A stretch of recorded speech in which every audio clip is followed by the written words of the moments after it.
So డీటెయిల్స్లోకి వెళ్తే బేసికల్గా మనకి ఎకానమీ అంటే మనకి 3 సెక్టార్లు ఉంటాయండి. అది అగ్రికల్చర్ అంటే ప్రైమరీ, సెకండరీ, టెరిషరీ. ప్రైమరీలో మనకి ఎక్కువ అగ్రికల్చర్, ఇండస్ట్రీ, సర్వీసెస్ సెక్టార్ కదా. సో వీళ్ళు ఏం చేశారంటే మనకు 2022లో కానీ 23లో కానీ మనం క్వశ్చన్స్ అబ్జర్వ్ చేస్తే అగ్రికల్చర్ రిలేటెడ్ నుంచి ఒక క్వశ్చన్ వచ్చిందండి. అగ్రికల్చర్ రిలేటెడ్ అంటే ఫర్ ఎగ్జాంపుల్ ఇక్కడ ఇన్ యాసంగి 2021-22లో ఓకే అసలు రైతు బంధు పథకం. సో రైతు బంధు పథకం అనేది దేనికి సంబంధించింది? ఎస్పెషల్లీ మనకి అగ్రికల్చర్కి సంబంధించింది. సో ఈ అగ్రికల్చర్కి సంబంధించినటువంటి రైతు బంధు పథకం అనేది చాలా ఫేమస్. వీళ్ళు ఇక్కడ ఎలాంటి క్వశ్చన్ అడుగుతున్నారు అనేది కూడా ఇంపార్టెంట్ అండి.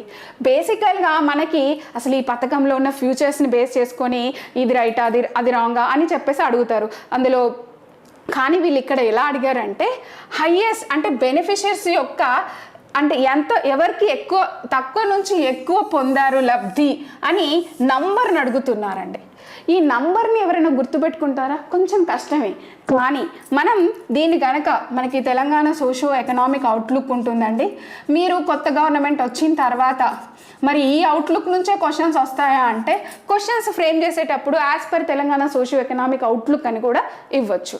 లేదా Telangana state economy at glance and 2023 అని కొత్త గవర్నమెంట్ కూడా రిలీజ్ చేసింది. సో దాంట్లో అయితే స్కీమ్స్ గురించి అంత డీటెయిల్గా లేవండి, కానీ అక్కడ మనకి డేటా ఉంది.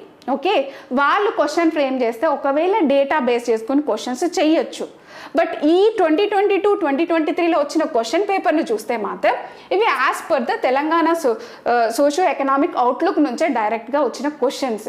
సో దాంట్లో వాళ్ళు చాలా గవర్నమెంట్ ఎప్పుడు ప్రౌడ్గా సో ఇవన్నీ డేటాస్ మీరు ఎట్లా గుర్తుపెట్టుకుంటారంటే వాళ్ళు కొన్ని మనకి డయాగ్రామ్స్ ఇస్తారండి. అందులో ఎవరు ఎక్కువ ఎవరు తక్కువ ఇట్లా మనకి చూపిస్తారు. అంటే ఇది ఈ డేటా అనే కాదు, ఈవెన్ ఇన్వెస్ట్మెంట్లో ఏ సెక్టార్కి ఎక్కువ ఇచ్చారు, ఏ సెక్టార్కి తక్కువ వచ్చింది, అది వాళ్ళు అంటే ఎక్కడైతే స్పెసిఫిక్ డయాగ్రామ్స్ కనుక ఉంటాయో మీరు ఒక నిమిషం ఆగి చూడండి. అసలు ఈ డయాగ్రామ్ ఈ పిక్చర్ దేని రిలేటెడ్ ఇచ్చారు, దీంట్లో ఏ డేటా వాళ్ళు మెయిన్గా ఫోకస్ చేస్తున్నారు, గవర్నమెంట్ అలా పిక్చరైజేషన్ చేసి ఏమైనా ఇచ్చింది అంటే మనం కాస్త ఆగి చూస్తే దాంట్లో మనకు ఒక ప్రిలిమినరీ క్వశ్చన్ తయారవుతుంది. సో అదే విధంగా ఇక్కడ వీళ్ళకి తక్కువ నుంచి ఎక్కువగా ఎవరు బెనిఫిట్ చెందారు అని అగ్రికల్చర్ రిలేటెడ్ క్వశ్చన్ మనకి ఇచ్చారు. మరి అదే సిమిలర్గా 2023లో ఎలా ఇచ్చారు? 2023లో ఎలా ఇచ్చారంటే మీరు ఇది చూడండి. సో ఇది కూడా which of the following statements related to Rythu Bandhu scheme అండి. సేమ్ క్వశ్చన్ అంటే అగ్రికల్చర్లో అదే క్వశ్చన్ ఆ పార్ట్ తీసుకుంటే ఏదైతే గవర్నమెంట్ గొప్పగా చేసుకుందో అదే స్కీమ్ని మళ్ళీ ఇచ్చారు.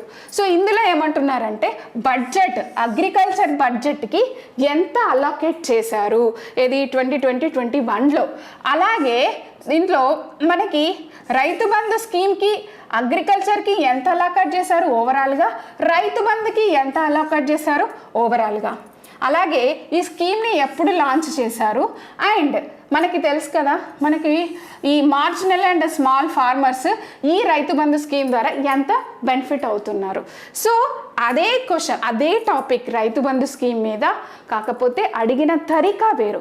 సో మనం చదివేటప్పుడు అసలు మనం ఇప్పుడు కూడా ఈ కొత్త గవర్నమెంట్ వచ్చింది కాబట్టి రైతు బంధు గురించి అడగకపోవచ్చు, కానీ గవర్నమెంట్ కంటూ కొత్తగా 6 గ్యారంటీలు అనేది ఉన్నాయి. బడ్జెట్ అనేది కొత్తగా రిలీజ్ అయింది. ఆ బడ్జెట్లో వాళ్ళు గొప్పగా చెప్పుకునేటటువంటి ఆ 6 పథకాలకి కూడా వాళ్ళు ఇంత బడ్జెట్ అని అలోకేట్ చేశారు. సో మనం చదివేటప్పుడు బడ్జెట్లో 6 గ్యారంటీ పథకాలకు సంబంధించినటువంటి వాటికి ఈ గవర్నమెంట్ ఎంత అలోకేట్ చేసింది అది మీరు పక్కా చదువుకోవాలి. అర్థమైందా? That is 1 point.